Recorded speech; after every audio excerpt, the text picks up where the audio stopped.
आज बीजेपी के जो समर्थक होंगे वो बहुत खुश होंगे, क्योंकि 5 राज्यों के चुनाव में से आप सोचिए 3 राज्य तो क्लियर ही हो गया है कि जो जहाँ पे बीजेपी का मुख्यमंत्री बनेगा, कमल छाप रहेगा।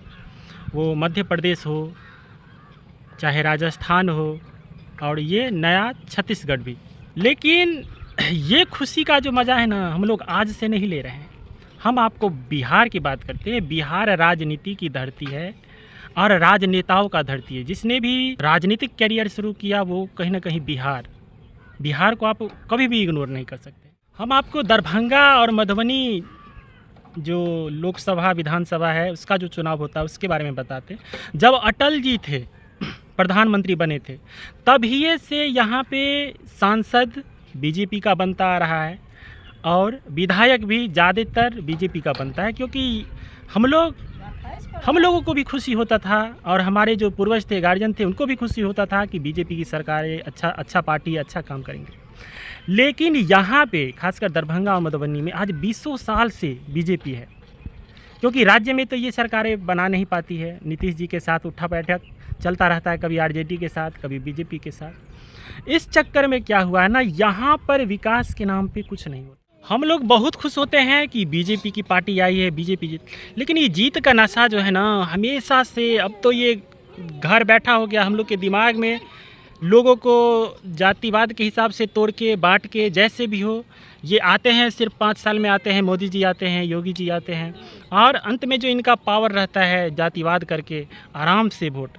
काश हम लोग भी मध्य प्रदेश जैसे विकास पे, आज वहाँ पे बीजेपी काम किया है तब उससे वोट दिया है। आज उत्तर प्रदेश में योगी मॉडल को पसंद किया जा रहा है। क्यों पसंद किया जा रहा है? ज़रूर है, वहाँ पे अच्छा काम किया जा रहा है, वहाँ पे बदलाव हुआ है, सभी धर्मों के लोग उन्हें सम्मान कर रहे हैं। लेकिन हम घुर फिर के आना चाहेंगे इस दरभंगा मधुबनी के बारे में।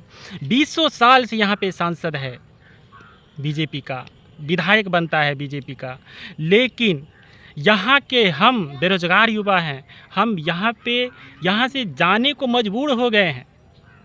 अब सोचते हैं यहाँ के लोगों का कुछ ज़मीन है, उसको ज़मीन को भी क्या कर रहे हैं, खेत के मिट्टी को बेच रहे हैं। और वो रह कहाँ रहे हैं? तो दिल्ली में रह रहे हैं या बम्बई में रह रहे हैं, शहरों में रह रहे हैं, और यहाँ की मिट्टी को बेच के वहाँ अपना जीवन यापन चलाते हैं। और यहाँ पे जो गांव रह गया, एक टापू जैसा रह गया है। जब बाढ़ आता है तो जैसे मेरा गांव है तो चारों तरफ आपको लगेगा समुद्र की तरह से डूबा हुआ है, बीच में ये। और जिसके बगल में खेत है, अगर हम खेती भी करते हैं तो हमारे खेत में 60 फीट का गड्ढा है, बगल से कोई मिट्टी बेच लिया है, तो क्या होता है ना, अंत में हमको भी उसको बेचना पड़ता है। और मजबूरी, बस इस जगह को एक ऐसा समय आएगा, इस जगह को भी छोड़ना पड़ेगा। और इस सब का जिम्मेदार यहाँ पे कौन सा नेता बनता है? बीजेपी का बनता है। राज्य में तो ये सरकार कभी बना नहीं पाती है, लेकिन हम लोग खुश होते हैं। लेकिन इतना दुख सरकार के द्वारा, इतना दुख दिया जाता है और एक बार भी नहीं घूम के आया जाता है।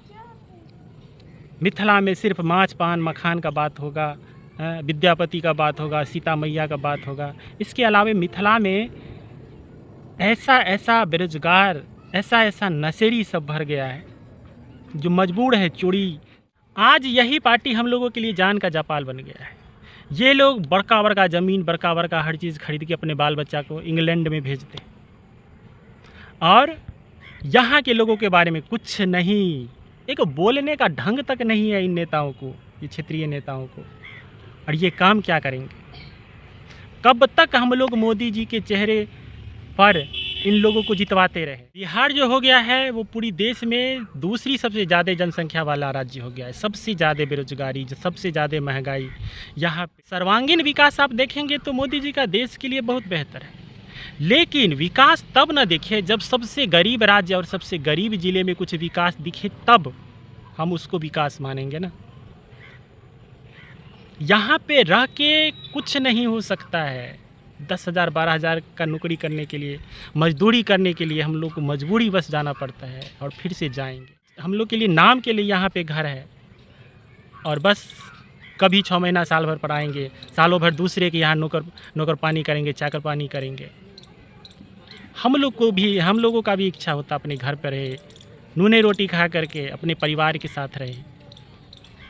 लेकिन इसी पार्टी इस पर ध्यान दिया जाए,